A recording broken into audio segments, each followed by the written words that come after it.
texte maintenant, tiré du livre de 1 Corinthiens, chapitre 7e, du verset 8 au verset 11. 1 Corinthiens, chapitre 7, verset 8 à 11. Et si tu es là et que tu entends cette référence, écris-la rapidement sur ton écran. Nous lisons dans le nom puissant de Jésus de Nazareth. Amen. À ceux qui ne sont pas mariés et aux veuves, je dis qu'il leur est bon de rester comme moi. Mais s'ils manquent de maîtrise d'eux-mêmes, qu'ils se marient. Car il vaut mieux se marier que de brûler. Il vaut mieux se marier que de brûler. Continue. À ceux qui sont mariés, j'ordonne. À ceux qui sont mariés, j'ordonne. Non pas moi. Non pas moi, Paul. Mais le Seigneur. Mais le Seigneur. Que la femme ne se sépare point de son mari. Que la femme ne se sépare point de son mari. Si elle est séparée. Si elle est séparée. Qu'elle demeure sans se marier. Qu'elle demeure sans se marier. Ou qu'elle se réconcilie avec son mari. Qu'elle se réconcilie avec son mari. Et que le mari. Et que le mari ne répudie point sa femme. Ne répudie point sa femme. Alléluia. Frère, ce texte est important pour toi et pour moi ce soir.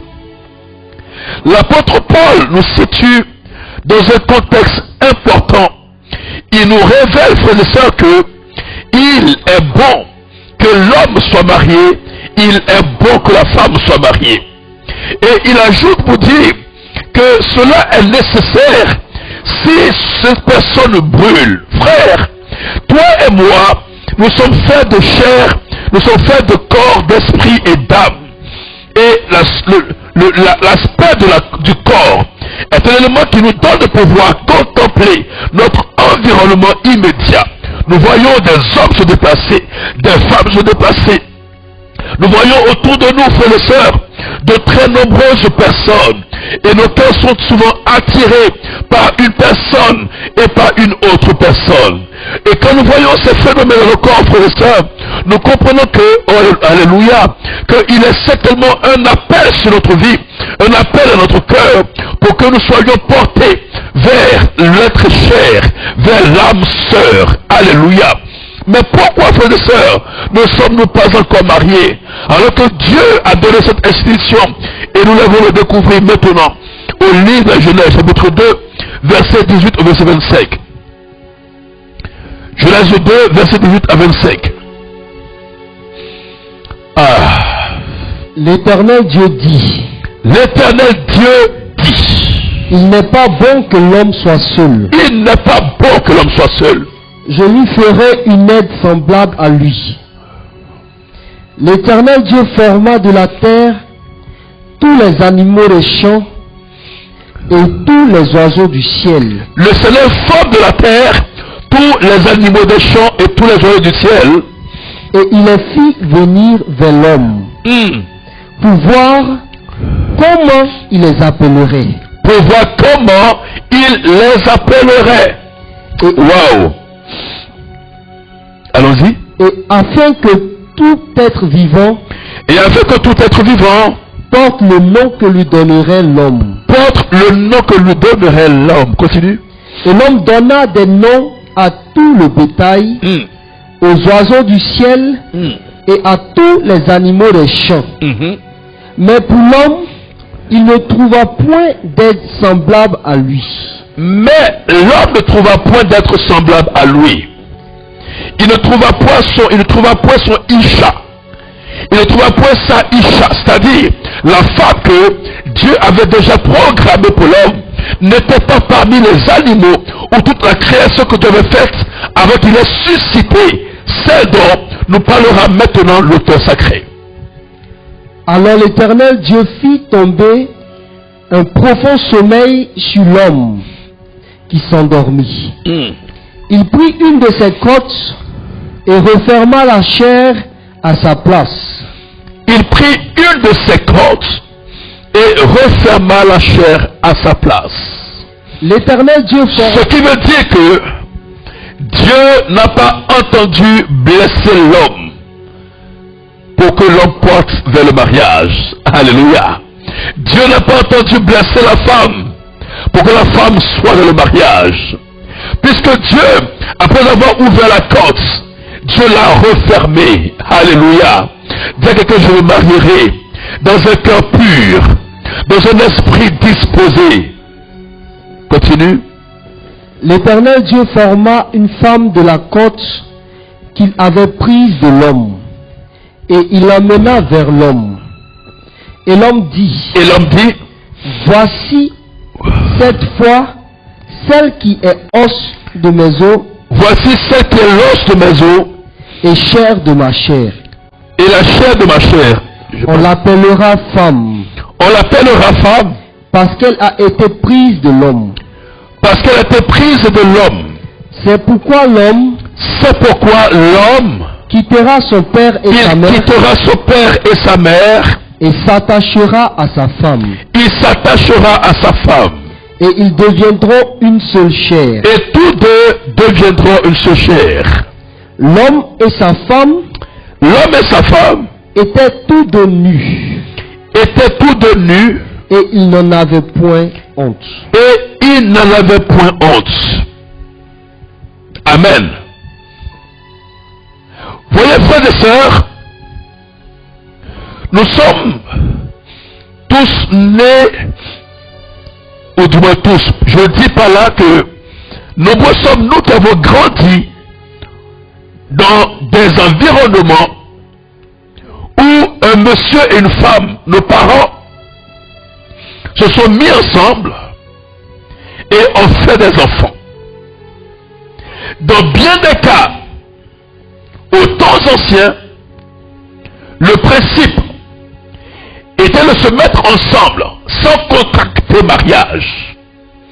Et l'exception pour certains parmi nos parents était de pouvoir entrer dans les noces. Plusieurs parmi nous sommes issus de façon traditionnelle, de façon coutumière, de fruits de relations en dehors du mariage. Ayant grandi dans le tel environnement, frères et sœurs, nous avons fini par croire que c'était cela le standard, c'était cela le modèle que Christ voulait pour nous, c'était cela ce que Dieu voulait pour nous. Et nous avons été formatés, phagocytés, on a été, on va dire, environnés par cette réalité. Et avons fini par croire que le mariage était une institution, je dirais, aléatoire, secondaire, optionnelle. Frère, Dieu a suscité le mariage. Et donc, quand on lit le texte tout à l'heure, nous comprenons que au dernier verset, est-ce que tu peux le relire? L'homme et sa femme étaient tous deux nus. Non, pas ce verset. Il a dit quelque part une chose importante. Voyez, au verset 24. C'est pourquoi l'homme quittera son père. L'homme quittera son père. Et sa mère. Et s'attachera à sa femme. Voyez, ici, lorsque le Dieu que nous a créé parlait de nous, il disait l'homme, il disait la femme. Alléluia. Il commençait par donner un adjectif, comment on dit ça, déterminant ou indéterminant. Quand il dit là, c'est comment on appelle ça en français? Comment? Article indéfini, n'est-ce pas? Article défini. Donc il disait l'homme d'une part et la femme d'autre part.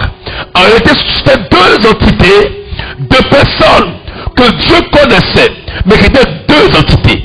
Alléluia. C'est-à-dire, je prends mon frère, mon fils Paul, et moi, nous sommes deux entités. Il s'appelle Paul Caleb, moi je suis Dominique Caleb. Nous sommes deux entités. Lui c'est et moi je suis. Gloire à Dieu. Et voici que, curieusement, lorsque Dieu continue de parler de sa création et de l'institution, au verset 24, reprend ce verset. C'est pourquoi l'homme. Il dit c'est pourquoi l'homme, écoute bien. Quittera son père. Il dit quittera son père. Et sa mère. Et sa mère. Et s'attachera à sa Et femme. s'attachera maintenant à quoi? À sa femme. Alléluia. Il dit maintenant sa femme. C'est-à-dire, pronom, comment on dit ça? Possessif. Alléluia. Écrit pronom possessif. Écrit sa femme. 2 points. Pronom possessif. Gloire à Dieu. Donc, Dieu est en train de nous montrer que sur cette terre, lorsque tu regardes les origines de la création, il a suscité, toi femme, pour toi, un homme dont tu es issu de la côte, et toi homme qui me suit, une femme qui est issue de ta côte. Je reprends. Lorsque Dieu a créé le monde, il a mis 2 entités importantes, l'homme et la femme, et il n'a pas fait que les mettre pour les juxtaposer, pour les mettre l'un à côté de l'autre, mais il a dit que l'un sera la propriété de l'autre et l'autre la propriété de l'un. Waouh! Est-ce que tu me suis? Et donc, il crée l'homme d'une part, il crée la femme ensuite, et ces 2 créatures qu'il fait passer l'un avant l'autre, il finira par dire que l'homme quittera sa femme, quittera son père et sa mère, et s'attachera à sa femme. Alléluia. L'homme quittera son père et sa mère et s'attachera à sa femme, et tous 2 deviendront une seule chair. Mais Christ ira plus loin pour conceptualiser dans quel cadre, dans quel environnement, dans quelles circonstances l'homme doit quitter sa femme, pardon, son père et sa mère, pour entrer chez sa femme et que les 2 deviennent se chair. Lis-nous Matthieu 19, versets 3 à 6. My God. Les pharisiens l'abordèrent. Matthieu 19, 3 à 6, écrit la référence. Matthieu 19, 3 à 6, et continue de partager ce plan de grâce. Les pharisiens l'abordèrent et dirent pour le prouver. Et dit pour le prouver, est-il permis à un homme de répudier sa femme pour un motif quelconque? Il répondit, n'avez-vous pas lu que le Créateur au commencement fit l'homme et la femme, et qu'il dit, c'est pourquoi l'homme quittera son père et sa femme, l'homme quittera son père et sa mère et s'attachera à sa femme, et les 2 deviendront une seule chair. Ainsi, ils ne sont plus 2. Et Christ dit ici que ainsi ils ne sont plus 2. Continue. Mais ils sont une seule chair. Oh, dis à quelqu'un, je deviendrai une seule chair. Dis à quelqu'un, ma chair se fondra ou s'unira avec celle ou celui que Dieu a suscité pour moi. Continue. Que l'homme donc ne sépare pas ce que Dieu a joint. Que l'homme ne sépare pas ce que Dieu a joint. Alléluia. Et nous allons enfin lire notre texte qui nous donne de comprendre, frères et sœurs, que cette action est appelée un mystère. Lis-nous Éphésiens 5, verset 31 au verset 33. Est-ce que ce message touche le cœur de quelqu'un ce soir? Est-ce que ce message te rejoint? Est-ce que ce message te fait du bien? Allons-y. C'est pourquoi l'homme quittera son père et sa mère. S'attachera à sa femme. Et les 2 deviendront. Une seule chair. Continue, c'est pas fini. Ce mystère est grand. Alléluia.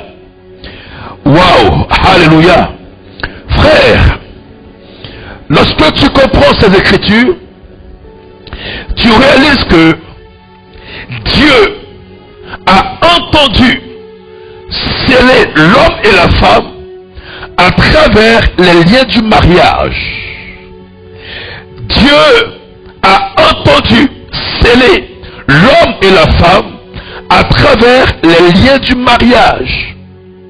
En d'autres termes, en dehors du mariage, nous serons juste ensemble. Mais dans le mariage, nous devenons une seule chair. C'est le lien du mariage, frères et sœurs, qui est l'élément institué par Dieu et institutionnalisé par les hommes, qui nous permet de pouvoir, oh, alléluia, jouir du privilège d'être une seule chair. Le mariage, frères et sœurs, avant d'avoir été une institution de la part des hommes, a été déjà institué par Dieu. C'est Dieu, il est l'auteur, il est le créateur de cette institution. C'est pourquoi, frères et sœurs, tu ne peux pas rechercher le mariage en dehors de celui qui a créé le mariage. Tu ne peux pas rechercher la vie à deux en dehors de celui qui a marqué dans ton sceau, dans ta vie, pardon, le sceau du mariage. Et frère, voyez que dans la Bible, nous voyons que Dieu a permis que plusieurs personnes contractent le mariage.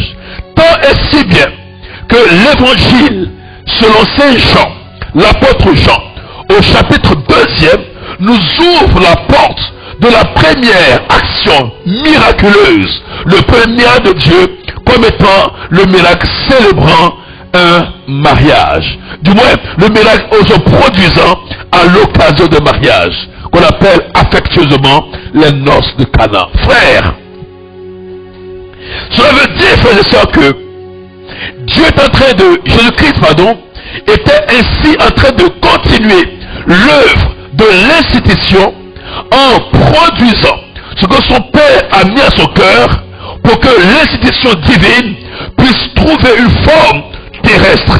Alléluia. Je le prends pour toi. L'institution divine qu'est le mariage, que Dieu a créé en disant, c'est pourquoi l'homme quittera son père et sa mère, s'attachera à sa femme pour que les deux deviennent se chair.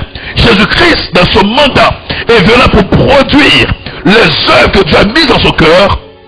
Il va commencer par produire un miracle à l'occasion de mariage. Je dis à quelqu'un, même si tu avais été retardé jusqu'à aujourd'hui, ton miracle se produira. Ton mariage se produira, ce sera un miracle. Je dis à quelqu'un, même si tu avais été retardé, jusqu'à aujourd'hui, je dis à quelqu'un, tu me suis ce soir, ton mariage en 2021 ne sera pas retardé, ne sera point retardé. Je dis, en 2021, Jésus-Christ se lève et il vient maintenant à ses noces pour que tu ne manques de rien et que tu vois sa gloire se répandre sur toi et que tu puisses être un homme comblé, une femme heureuse.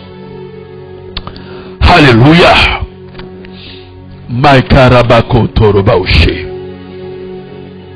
My God, my God, my God. Il est bon que tu saches, frères et sœurs, que tu réalises que tu n'es pas un exclu, que tu n'es pas une personne mise à part, ou du moins mise de côté, mais que tu es une élue et que tu es un élu pour le mariage. Il faut que tu réalises, frères et sœurs, qu'il est possible encore pour toi de poser le pas et de franchir les obstacles. Waouh! Il est encore possible, frères et sœurs, que ta mentalité soit renouvelée, que ton esprit soit celui que Dieu met à ton cœur ce soir, et que tu saches, frères et sœurs, que cette bénédiction qu'on appelle le mariage est aussi pour toi.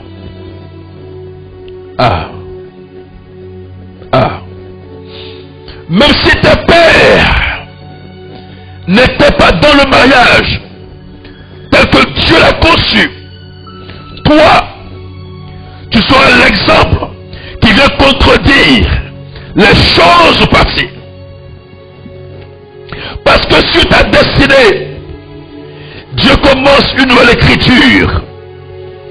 Sur ta destinée, Dieu commence un chapitre nouveau. Sur ta destinée, Dieu commence une histoire de témoignage. Non, tu n'es pas exclu au mariage. Tu n'es pas exclu du mariage. Mais tu es destinataire du mariage. Alléluia. Non pas seulement destinataire du mariage, mais tu es concerné par un mariage. Et un mariage qui demeure jusqu'à la fin de ta vie. Alors on me dira, mais qu'est-ce que c'est que le mariage? Qu'est-ce que c'est le mariage? Frère, mon père spirituel m'a dit que la révélation se trouve dans la définition des mots. Qu'est-ce que c'est le mariage? Nous partirons à travers deux définitions pour comprendre la pensée du mariage. La première est la définition d'ordre juridique du mariage.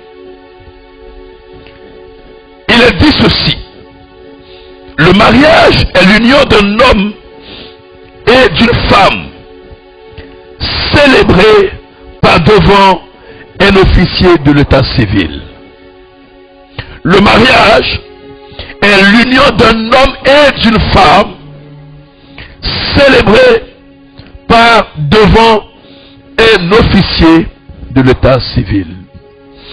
Ce qui veut dire, frères et sœurs, que ce mariage implique trois entités selon le droit: l'homme, une femme et une personne pour constater ce mariage et pour officier ce mariage. Première définition, selon le droit. Deuxième définition, selon ce que j'appelle le catéchisme de l'Église catholique, qui est aussi pour nous la définition d'ordre religieux ou spirituel. Nous disons, selon le point 1601 du catéchisme de l'Église catholique, que le mariage c'est quoi? C'est l'alliance matrimoniale par laquelle un homme et une femme constituent entre eux une communauté de toute la vie, virgule, ordonnée par son caractère naturel au bien des conjoints ainsi qu'à la génération et à l'éducation des enfants. Amen. Je reprends. Selon l'Église catholique et notamment le catéchisme de notre Église, il est dit que le mariage est l'alliance matrimoniale par laquelle un homme et une femme constituent entre eux une communauté de toute la vie. Écrit de toute la vie. Ordonnée par son caractère naturel au bien des conjoints ainsi qu'à la génération et à l'éducation des enfants. Alléluia. Vous comprenez ici 4 éléments. Premièrement, c'est une alliance matrimoniale entre un homme et une femme. Premièrement, alliance matrimoniale entre un homme et une femme. En somme, cette définition est similaire à ce que Dieu a dit dans sa parole et est aussi identique à ce que le droit définit comme étant le mariage. Sauf que dans plusieurs pays, cette notion de homme et femme a eu tendance à évoluer négativement. Amen. Mais nous y reviendrons. Alléluia. Cette notion de homme et femme a eu tendance à évoluer négativement. Mais ça, nous y reviendrons. Donc, première réalité, c'est une alliance matrimoniale entre un homme et une femme. Deuxièmement, c'est une communauté pour toute la vie. Alléluia. Ça veut dire que, c'est pourquoi Christ dit que l'on ne sépare pas ce que Dieu a uni. Gloire à Dieu. Aujourd'hui, frère, de plus en plus, il y a des personnes qui préfèrent dire, vivons 1 an, 3 ans, 5 ans, 10 ans, faisons même des enfants sans se marier, histoire de voir si ça marchera. Ça, ce n'est pas la conception de Dieu, encore moins de l'Église, sur le mariage. On ne se marie pas pour voir si ça marchera. On se marie parce que ça va marcher. Alléluia. Ah, il faut me dire amen. On ne se marie pas pour voir. On ne teste pas pour voir. Frère, c'est pourquoi le choix du conjoint en amont du mariage est un choix qui est fondamental. Lorsque ton cœur n'a pas pu dire, cette fois, c'est l'homme de ma vie, c'est la femme de ma vie, abstiens-toi de commencer. Il est dit dans l'Écriture, ne réveille pas l'amour avant son heure. Waouh. Alléluia. Donc, quand tu commences, c'est une communauté de vie. C'est-à-dire que c'est juste ce que la mort vous sépare. Le mariage de l'entendement de Dieu, c'est pour que la mort seule vous sépare. Troisième vérité. Amen. Le mariage vise au bien des conjoints. Le bien, je dirais le bonheur, je dirais la satisfaction des conjoints. Est-ce que tu me suis ce soir? Le mariage vise le bien des conjoints, la satisfaction des conjoints, vise le bonheur des conjoints. En d'autres termes, quatrième vérité, le mariage n'est pas une arène de combat. Ah, alléluia. Le mariage n'est pas un ring de combat où du matin au soir et du soir au matin, on ne peut pas imaginer ce qui se passerait. Mais on sait que quelqu'un va crier. Alléluia. Le mariage vise le bien. C'est-à-dire que l'homme doit œuvrer pour la satisfaction, le bonheur, la faveur, la grâce, pour l'épanouissement, pour la joie, pour le plaisir, quoi dire encore? Tout ce que tu peux imaginer de positif pour la femme. Et de la même manière, la femme aussi doit viser toutes ces choses et même au-delà pour l'homme. Amen. Donc le mariage, troisième révélation, selon la définition que nous donne le catéchisme de l'Église catholique, c'est que il viendra à l'effet de contribuer au bien des conjoints. Et quatrième et dernière révélation de cette définition, c'est que le mariage vise à la génération des enfants et à leur éducation. Amen. Le mariage vise la génération des enfants. Qu'est-ce que veut dire génération? Ça veut dire procréer. Ça veut dire faire des enfants. Ça veut dire donner naissance à des enfants. Donc c'est dans le mariage que Dieu conçoit que nous puissions donner des enfants. C'est dans le mariage, que dans la pensée de Dieu, que nous pouvons nous donner des enfants. Et deuxièmement, contribuer à leur éducation. Amen. Amen. C'est pourquoi, frères et sœurs, Dieu met à notre disposition des institutions pour que nous puissions aller vers le mariage. Et Dieu donne à pouvoir de pouvoir le faire selon l'âge que nous soyons, que nous prescrivent les hommes. Frères, il est important et capital de réaliser trois choses. La première, Dieu a suscité lui-même l'institution du mariage. Dieu a créé le mariage. Et Dieu le fait pour que toi et ta femme, vous soyez une seule chair. Deuxièmement, dans la pensée de Dieu, quand on parle de mariage, il s'agit fondamentalement, nécessairement, indispensablement et intrinsèquement d'une union entre un homme et une femme. Amen. Il s'agit, et cela n'est pas modifiable, fondamentalement d'une union entre un homme et une femme.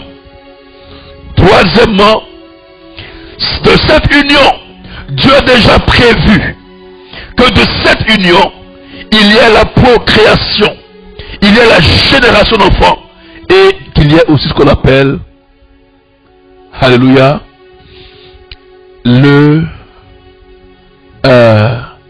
leur éducation. Mais regarde, frères et sœurs, lisons ensemble le livre de Jean, chapitre 4e. Jean 4e, à partir du verset A. À partir du verset, alléluia,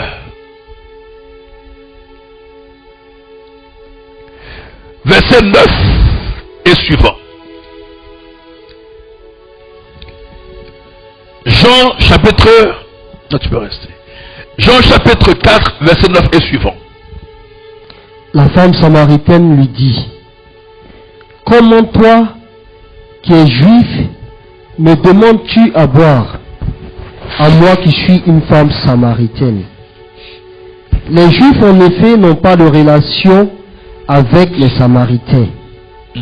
Jésus lui répondit, si tu connais le don de Dieu, si tu connaissais le don de Dieu, et qui est celui qui te dit, donne-moi à boire, tu lui aurais toi-même demandé à boire. Et il t'aurait donné de l'eau vive. Seigneur, lui dit la femme, tu n'as rien pour puiser, et le puits est profond. D'où aurais-tu donc cette eau vive? Es-tu plus grand que notre père Jacob, qui nous a donné ce puits, le puits de Jacob, et qui en a bu lui-même, ainsi que ses fils et ses troupeaux?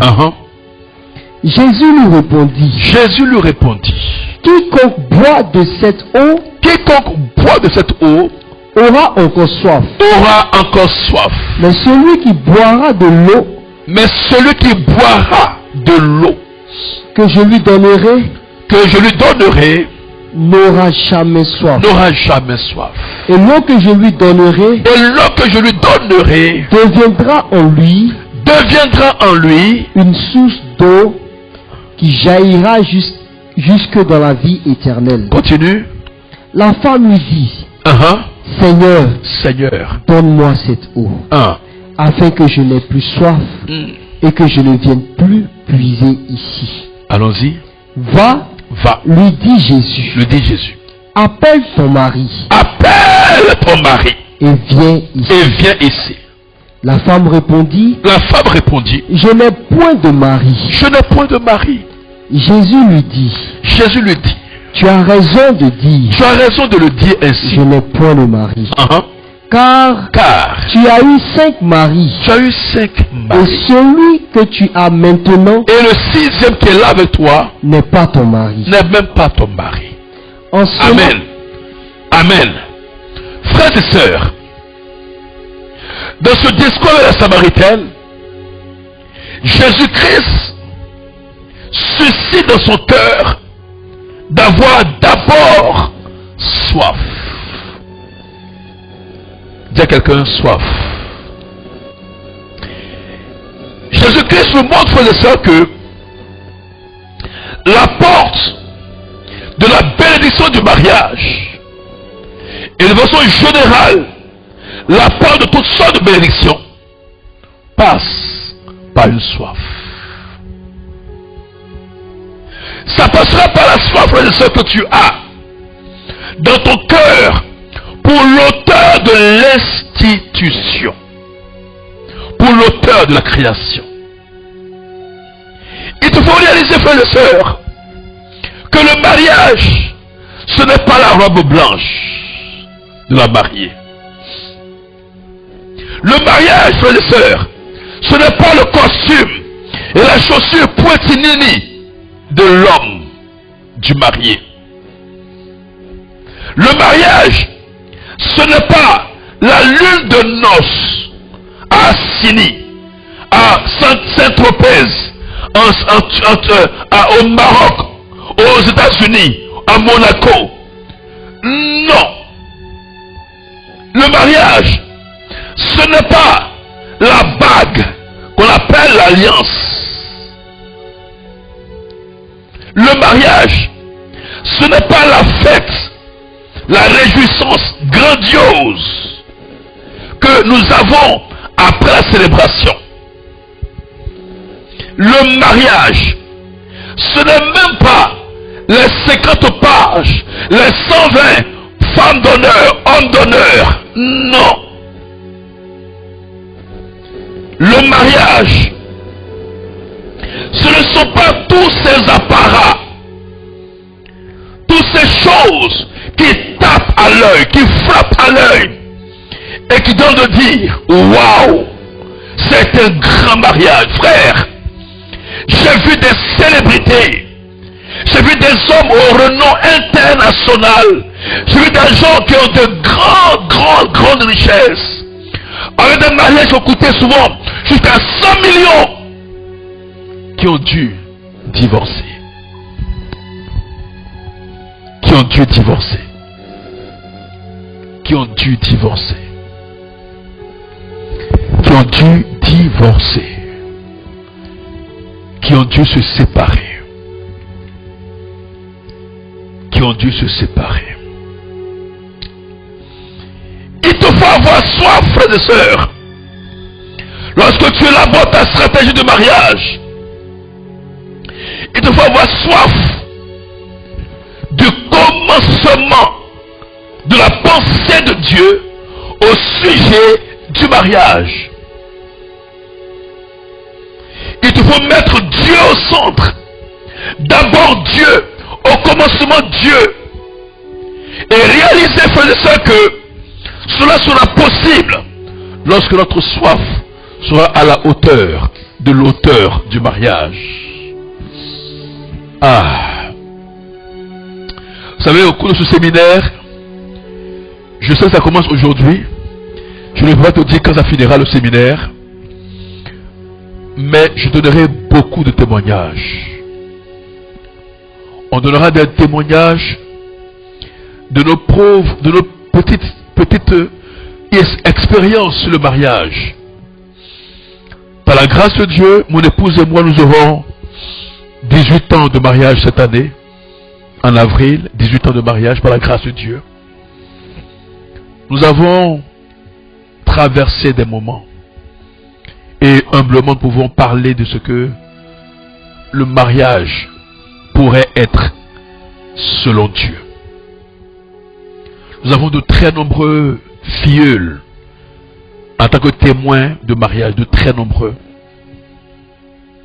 Et nous rendons grâce à Dieu pour ce qu'il nous donne de pouvoir réaliser. Mais, cette dame, quand je la rencontrais, elle était quêteuse à Saint-Jacques. Alléluia. Alléluia. Il te faut chercher l'âme sœur à la lumière du Christ. C'est fondamental. C'est essentiel. Il te faut rechercher l'aide, la côte, ta côte, selon la pensée de Dieu. Ce n'est pas une course de vitesse, le mariage. C'est une préparation à une joie extraordinaire, un bonheur qu'on ne peut pas exprimer. Frère, le mariage que Dieu veut, c'est que ta bénédiction soit incommensurable et que tu ne puisses même pas les compter parce que Dieu t'a tellement béni. Écoute-moi bien. Nous aurons au moins 4, 5, 6 semaines, 6 dimanches, ou même plus, sur ce thème. Parce que les 2 sous-thèmes sont: pourquoi je n'arrive pas à me marier? Ça, c'est un des sous-thèmes. Et le second, vaincre les obstacles spirituels contre le mariage. Frères et sœurs, l'histoire de la Samaritaine nous montre que, oui, Dieu a créé le mariage, mais comme toute création de Dieu, l'attaque contre le mariage est aussi possible et réelle. L'attaque contre le mariage est aussi possible et réelle.